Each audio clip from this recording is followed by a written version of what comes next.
Bonjour à tous et bienvenue dans ce nouvel audio. Aujourd'hui, nous allons parler de vos capacités paranormales. Oui, de vos capacités paranormales.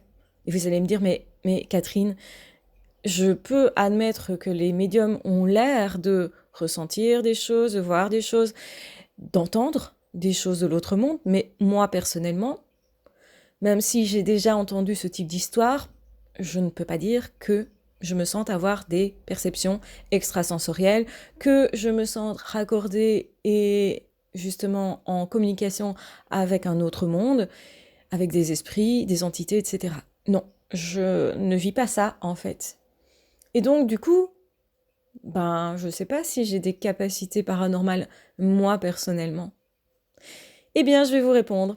En réalité, nous avons tous les capacités paranormales dont sont capables les médiums. La seule différence, c'est que chez les médiums, le canal est complètement ouvert, c'est-à-dire que les médiums ont fait tout un cheminement qui est intérieur, un cheminement qui est très percutant psychologiquement, c'est-à-dire que c'est un remaniement complet de notre vie, de nos perceptions, donc perception de la vie, de notre existence, de nos expériences, de notre passé, de notre personnalité, de comment on vivait avant. Et effectivement que tout ça, eh bien, c'est assez confrontant. C'est pas évident de traverser tout ça. C'est vraiment comme une forme aussi de deuil à faire parce qu'on se rend compte qu'on vit dans un monde qui n'est pas justement uniquement physique. Et ça ne veut pas dire qu'il n'est pas physique, hein. Donc ça veut dire que d'une part, oui, on comprend qu'on vit dans un monde physique, il y a des règles physiques, la science a essayé de les décoder, la médecine également, et c'est vrai que dans le siècle dernier, maintenant ça commence un peu à changer, mais on a beaucoup valorisé la science parce qu'on a fait énormément de progrès en médecine. Et effectivement, on a découvert que certaines plantes, certaines substances, certains médicaments pouvaient nous aider à avoir une vie bien meilleure au niveau de notre santé, de notre confort physique. Et effectivement, la science également est à l'origine de bien de créativité, c'est-à-dire d'inventions qui nous ont facilité la vie. Et on a vu effectivement arriver des inventions qui aident les hommes à réaliser certaines tâches, au point que le travail de la terre est moins compliqué avec les machines, le travail de la ménagère est moins compliqué pareil avec les machines, le travail de façon générale de l'homme est moins compliqué parce que on a créé des usines dans lesquelles les machines n'ont pas pris le pouvoir, mais en tout cas sont hyper utiles, en tout cas quand elles sont fonctionnelles. Avec l'arrivée de l'ordinateur, etc. également, on s'est rendu compte qu'on pouvait transformer notre monde et que les connaissances physiques nous permettaient justement d'accéder à certaines possibilités que l'on n'avait pas avant. Donc ça a pris beaucoup de place et c'est tout à fait normal. Il ne faut pas du tout renier que cette ère-là était ultra importante parce que effectivement notre vie elle est bien différente. Nous avons du chauffage en hiver pour nous chauffer, nous avons l'eau courante qui nous évite d'aller chercher l'eau dans des puits à X kilomètres. Bref, nous avons vraiment une chance immense par rapport même aux plus grands des plus grands, aux plus nobles de l'époque dernière, c'est-à-dire nous avons la lumière, etc. Et du coup, la science a été à son apogée récemment, et on est encore marqué beaucoup par la science qui nous dit le physique compte et il compte énormément. Et c'est très vrai. Mais on s'y compte que le physique n'est pas suffisant, que à certains moments, les lois de la physique justement, elles sont complètement obsolètes. Dans certaines situations, effectivement, quand on a affaire à des phénomènes paranormaux, on va se rendre compte que, les règles qu'on pensait être les règles universelles, à tout moment, toute époque et pour tout le temps, ne fonctionnent pas à ce moment-là. C'est-à-dire que, effectivement, il y a des anomalies, on va dire. Donc, on peut se rendre compte qu'effectivement, à certains moments, nos règles de physique, etc., ne sont plus valables, que, effectivement, nos règles biologiques non plus. Et donc, on va voir des phénomènes paranormaux. En tout cas, on va les identifier comme tels parce que, justement, on ne sait pas les expliquer scientifiquement. Donc, effectivement, quand on est confronté à quelque chose qu'on ne comprend pas, qu'on ne peut pas décoder et qui ne devrait pas se passer comme ça, eh bien on est interloqué. Et ça crée chez nous des interrogations qui sont vraiment perturbantes parfois, qui nous montrent qu'il existe un autre monde, que notre dimension, elle n'est pas seulement en 3 dimensions, qu'il y a autre chose. Les personnes qui sont médiums vont vivre davantage d'expériences de ce type, vont rentrer en communication justement avec des défunts, des esprits, vont rencontrer effectivement des anges. En fait, en fonction de nos croyances, on va identifier différemment l'événement, le lire différemment, l'interpréter un petit peu différemment en fonction de notre religion. Mais de façon générale, l'expérience en tant que telle montre qu'il y a un autre monde. Donc, les personnes qui disent « mais on n'a pas de preuve que », c'est faux. En fait, ces personnes-là, généralement, elles n'ont pas développé leur capacité. Donc, du coup, comme elles ne sont pas, à ce moment-là, ouvertes au niveau du canal, eh bien, ces personnes pensent ne pas avoir cette possibilité, ne pas avoir en réalité de compétences particulières. Alors qu'en réalité, ça s'ouvre, c'est tout un chemin quasi de deuil aussi, hein, parce que quelque part, on relie tellement les choses différemment, sa vie différemment, soi-même différemment, que effectivement, ça remet en question beaucoup de choses. Et il y a plein de personnes qui vont justement éviter de remettre en question les choses parce que ils préfèrent continuer de vivre comme ils vivaient avant. C'est-à-dire que ça demande de l'énergie de complètement changer sa façon de lire les choses, de voir les choses, etc. Et sa façon, du coup, aussi de vivre, parce que ça a des impacts sur notre comportement, généralement, hein. Donc, effectivement, les personnes qui ont vécu une expérience aux frontières de la mort ne vont pas du tout vivre de la même façon, généralement, après. En tout cas, effectivement, ils vont beaucoup se questionner. Ces questionnements-là ne vont pas être de tout repos et pourraient perturber la vie, on va dire, normale. Et donc, souvent, les gens n'ont pas envie d'être perturbés quelque part, n'ont pas envie de vivre différemment, et donc vont éviter de penser à ça ou de regarder ça, ou en fait espèrent que ça n'existe pas parce que c'est plus confortable pour eux. Et j'avais dit combien c'est ok, quand on n'est pas prêt, on n'est pas prêt, parce que effectivement, il ne faut pas sous-estimer toute la remise en question et l'énergie du coup qu'on va prendre à digérer ces expériences-là. Alors parfois, effectivement, c'est tellement percutant que les gens n'ont pas le choix. Ils sont vraiment confrontés à des phénomènes paranormaux régulièrement. Et donc, à ce moment-là, malheureusement, vous ne pouvez pas faire semblant que vous ne l'avez pas vu parce que ça se reproduit et se reproduit encore. Et effectivement que les personnes qui, par contre, dans leur vie, il ne leur arrive rien, ceux-là même vont dire, il n'y a pas de preuves, on ne sait pas, ce sont des histoires, ou la personne invente, délire, on ne sait pas effectivement si la personne est très stable psychologiquement, alors que, en réalité, quand on accepte de garder la porte ouverte, c'est-à-dire quand on est médium et que finalement on se rend compte qu'il y a un autre monde, on choisit de garder cette porte ouverte ou non. Donc on a cette possibilité aussi de la refermer à certains moments, et beaucoup de médiums en parlent, hein. Donc c'est-à-dire qu'on a le choix, c'est pas quelque chose qui nous est imposé. On peut aussi décider de ne pas percevoir toutes ces choses-là.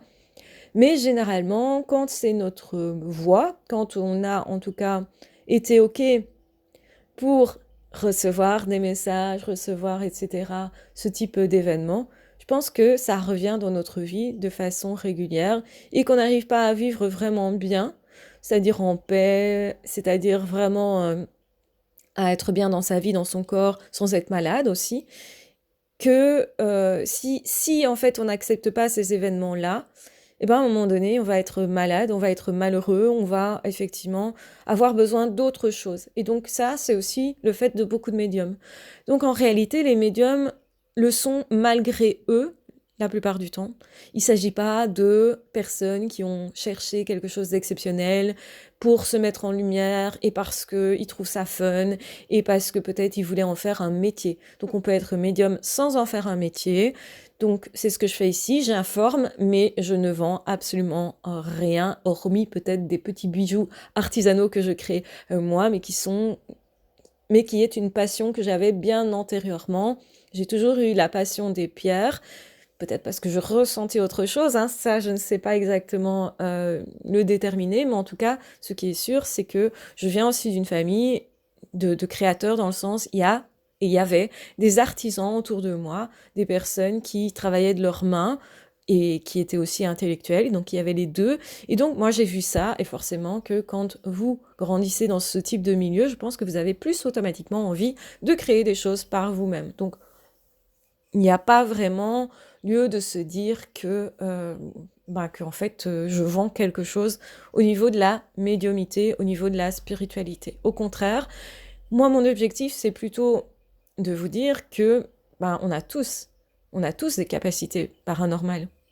Et on a tous le choix ou non de les utiliser. C'est entièrement libre, il n'y a pas à se forcer à quoi que ce soit. Il n'y a pas non plus forcément ce besoin absolu de faire rentrer ça dans sa vie. Parfois, c'est mieux pour la personne de ne pas faire rentrer cette chose dans sa vie à ce moment-là, parce que ça peut être très perturbant. Donc, quand on a déjà des problèmes psychologiques, par exemple, il vaut peut-être mieux d'abord gérer ces problèmes psychologiques avant de vivre des choses super impactantes. Donc ça, c'est mon conseil, personnellement. Vous en faites ce que vous voulez, bien sûr, parce que vous avez le libre arbitre. Et j'ai toujours parlé du libre arbitre dans le sens, on ne peut pas vous imposer quelque chose au niveau spirituel. Méfiez-vous des personnes qui essayent de vous imposer. Vous allez vous-même sentir ce qui est le mieux pour vous et vous allez décoder à votre façon. Et c'est pour ça aussi que on peut avoir des interprétations différentes des phénomènes paranormaux. Vous pourriez vivre des choses que je ne vis pas, je peux vivre des choses que vous ne vivrez pas.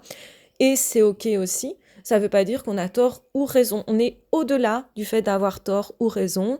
Alors ces personnes qui ont absolument besoin de preuves, sachez qu'il y en a beaucoup, mais que peut-être certaines personnes ne sont pas prêtes. Donc il y a des personnes qui disent par exemple, on n'a pas la preuve que le pervers narcissique, à la fin de sa vie, va devoir se remettre en question et revivre ce qu'il a fait vivre. En réalité, si, parce que c'est comme ça que ça se passe pour tout le monde. Les témoignages de toute religion confondue témoignent exactement de la même chose. Et effectivement aussi, n'oubliez pas que avant Internet, les témoignages de ce type étaient déjà racontés, alors que les gens ne vivaient pas au même endroit sur la planète et n'avaient pas de lien entre eux, de contact entre eux. Donc il ne faut pas oublier ça, et il ne faut pas oublier que nous sommes tous des êtres humains et nous avons tous une âme en toute logique, donc ça veut dire que nous pourrions tous avoir effectivement des capacités médiumiques.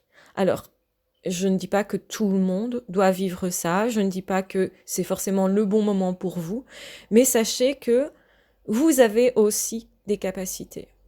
Qu'il ne s'agit pas de dire un serait plus grand que l'autre parce que certains ont des capacités, d'autres non. Certains seraient des élus, d'autres non. C'est pas vraiment exactement comme ça que ça se passe. Je pense plutôt que quand on parle d'élus, on parle de personnes qui ont ouvert ces capacités-là, qui en fait sont des personnes qui savent du coup mieux où elles vont, qui ont analysé les choses, décortiqué les choses, travaillé sur elles, et qui donc quelque part sont éclairées parce qu'elles ont fait ce travail. Ce qui ressemble beaucoup finalement à un travail psychologique. Pour moi, ça va ensemble en réalité. Et qu'en fait, c'est juste parce que cette personne, elle a fait ce cheminement-là. Et donc, c'est une personne qui va avoir tendance effectivement à essayer d'éveiller les autres parce qu'ils vont voir des choses que les autres ne voient pas forcément. Et on a ça un petit peu partout. Un scientifique qui a conscience de certaines choses a éveillé la population qui n'avait pas conscience non plus. Le premier médecin qui a découvert le fonctionnement de la pénicilline, par hasard d'ailleurs, a voulu transmettre cette info parce que c'était important pour l'humanité. Et c'est souvent comme ça que ça se passe, c'est quelques individus qui vont faire un parcours, qui vont découvrir quelque chose, qui vont travailler sur eux, et puis ils vont le retransmettre à d'autres personnes. Et c'est logique parce que ce serait un vrai gâchis de garder tout pour soi. Et vous savez que moi, c'est ce qui me motive aussi, c'est je découvre certaines choses dans ma vie, des choses qui m'ont aidée, et donc je retransmets ce que j'ai découvert en espérant évidemment que ça aide autant les autres personnes que ce que ça m'aura aidé moi. Et ça, c'est pas forcément une garantie, puisqu'on ne perçoit pas forcément les choses de la même manière.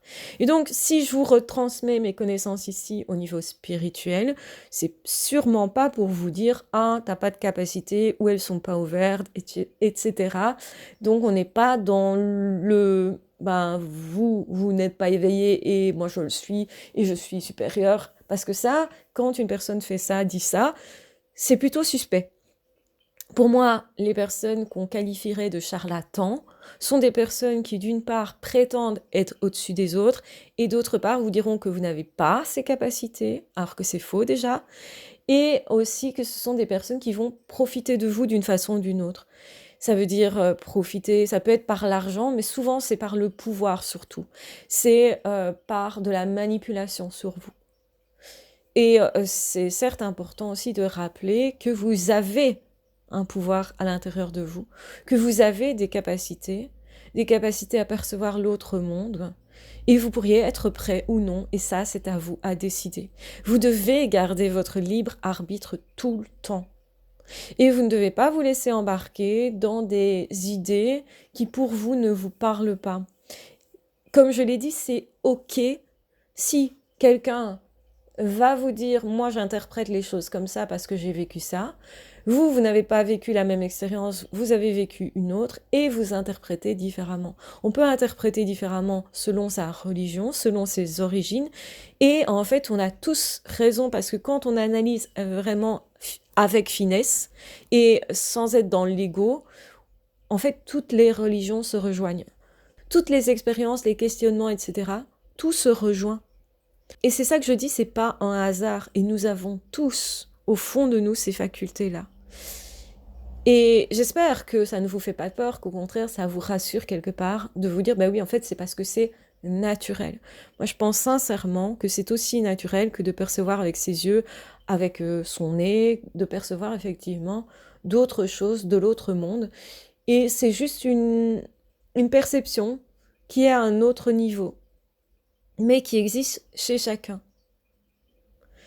Et peut-être que vous vous dites, ben alors peut-être je vais essayer d'ouvrir ça. Et c'est ok si pour vous, vous êtes prêt. Et c'est ok si vous avez aussi besoin d'être accompagné, d'en parler à ce niveau-là, parce que, effectivement, le problème, moi je le dis personnellement, j'ai fait ce chemin seul. Et j'aurais aimé avoir des personnes avec qui parler. J'aurais aimé savoir que ce que je vis, d'autres personnes l'ont vécu aussi. J'aurais aimé pouvoir juste échanger. Et quand on échange là-dessus, on ne doit pas se retrouver face à quelqu'un qui vous impose quelque chose. La personne discute avec vous, parle avec vous de vos perceptions et du bout qu'elle connaît. Mais c'est un monde qui est tellement vaste que on peut avoir, nous, une partie de l'info, d'autres personnes peuvent avoir d'autres parties. Et donc, du coup, effectivement, c'est stupide de dire qu'on aurait la science infuse. Mais en réalité, dire qu'on n'a pas de preuves est faux aussi. On a beaucoup de preuves de l'existence de la vie après la mort. On a beaucoup de preuves, effectivement, qu'on peut guérir soi-même ou une autre personne, qu'on a effectivement un mécanisme au fond de nous, qui pourrait être l'âme, qui guérit notre corps de façon vraiment surprenante. On a effectivement toute une série d'infos à ce niveau-là, mais la plupart des gens ne veulent pas trop aller voir là-dedans ce qui se passe réellement chez certaines personnes, etc. Parce que les miracles existent et parce que c'est extrêmement en même temps déroutant. Donc c'est pas forcément négatif, mais ça existe. Donc effectivement, sur Terre, je pense que ce serait important qu'il y ait de plus en plus de personnes qui s'ouvrent à la spiritualité et au paranormal, non pas pour chercher à s'impressionner, à avoir peur, parce que souvent, trop souvent, les gens le font pour ça, et ça c'est une mauvaise façon de le faire, avec beaucoup de risques en fait, et du coup ils risquent de tomber sur quelque chose de pas très sympa, c'est ça que je veux dire, tandis que si vous, votre recherche elle est spirituelle, elle est au niveau de Dieu, vous cherchez à vous épanouir, à être plus heureux, à rendre les autres plus heureux, à découvrir la vie, à être ébahi face à la vie, parce que c'est aussi ça. Eh bien, en réalité, là, vous ne pouvez pas tomber sur quelque chose de mauvais. Au contraire, ça va vous structurer.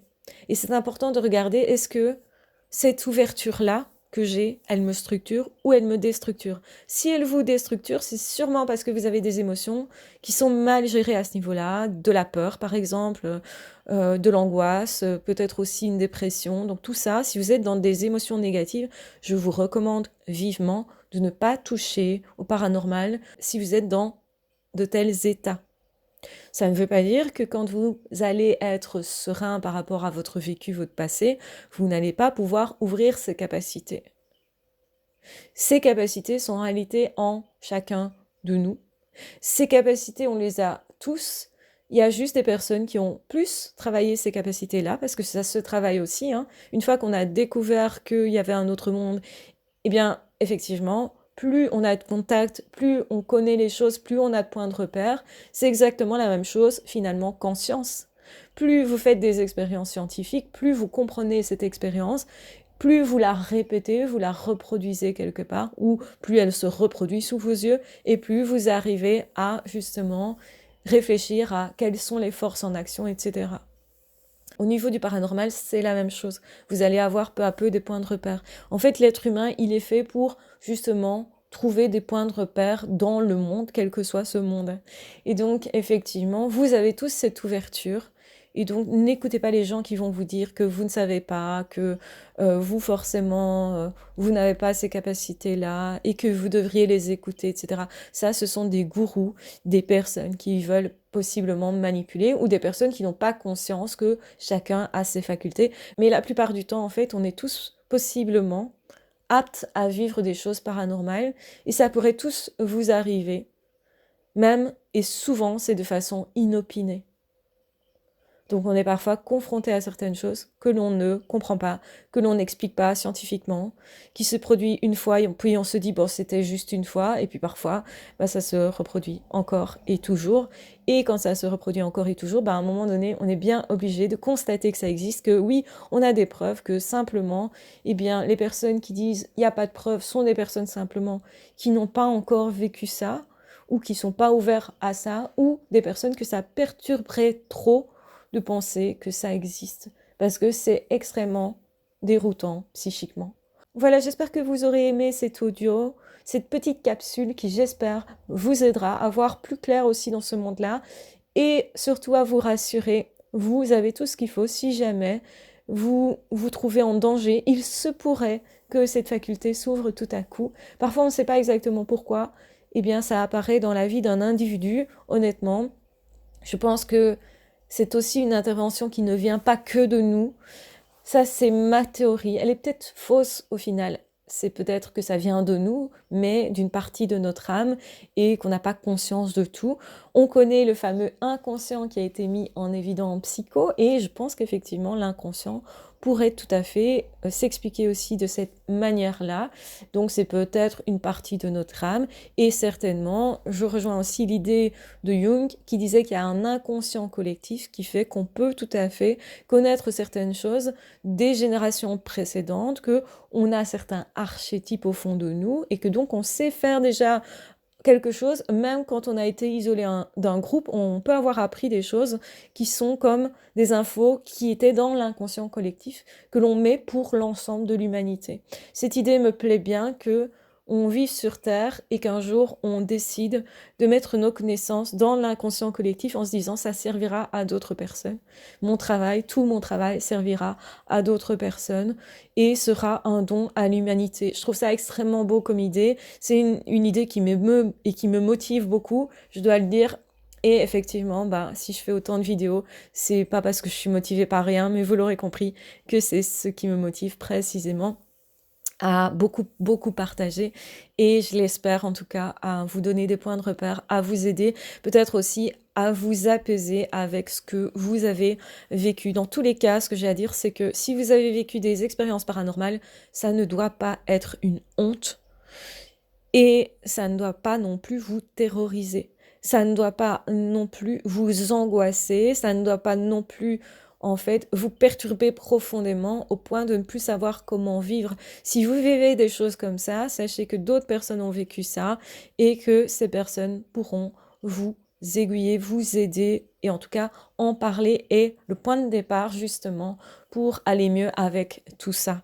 Évidemment, je parle de tout ça sans que la personne ait eu des consommations de quelque chose, hein, sans que la personne soit dans un coma éthylique ou non plus dans eh bien, dans des rêves, même si effectivement on peut vivre des expériences paranormales dans des rêves. Je ne parle pas de rêves, je ne parle pas d'imaginaire ici, on parle bien d'autre chose. Donc voilà, si vous êtes arrivé jusqu'ici, mettez en commentaire si tu as vécu une expérience paranormale, tu ne dois pas en avoir honte. Voilà, je vous embrasse bien fort, je vous aime très fort. Prenez bien soin de vous. Décidez si vous souhaitez développer ou non vos dons parapsychologiques, parce que c'est aussi comme ça que ça s'appelle. Donc, parce que, quelque part, nous avons tous cette faculté en nous. Nous pouvons tous ressentir un appel spirituel. Donc, écoutez-vous simplement, il n'y a pas de règles. Tout simplement, il n'y a pas de règles. C'est vous qui décidez, qui avez le libre arbitre. En fait, la règle, c'est que c'est vous qui décidez, tout simplement. Donc, je vous embrasse bien fort, je vous aime très fort, prenez bien soin de vous et on se retrouvera très vite dans d'autres audios ou dans d'autres vidéos. Ah, ciao, bye bye! Si vous le souhaitez, vous pouvez vous abonner à la chaîne si ce n'est pas déjà fait, cliquez sur la petite cloche pour savoir quand je poste un contenu et bien sûr, vous pouvez commenter. Si vous avez envie de partager, vous pouvez aussi le faire sous cette vidéo. Si vous avez envie justement de témoigner de quelque chose que vous avez vécu et peut-être de récolter du coup des réactions par rapport à ça, vous pouvez aussi le faire sous cette vidéo. Je vous embrasse bien fort, je vous aime très fort, prenez bien soin de vous et on se retrouvera très vite dans d'autres audios ou dans d'autres vidéos. Si parmi vous, il y a des personnes qui souhaiteraient témoigner de certaines choses qu'ils ont vécues, contactez-moi parce que ça pourrait être possible. Il se pourrait que j'organise ça pour, justement, le but c'est de partager aux autres personnes. Donc voilà, je vous embrasse bien fort, je vous aime très fort, prenez bien soin de vous et on se retrouvera très vite dans d'autres audios ou dans d'autres vidéos. Ah, ciao, bye bye!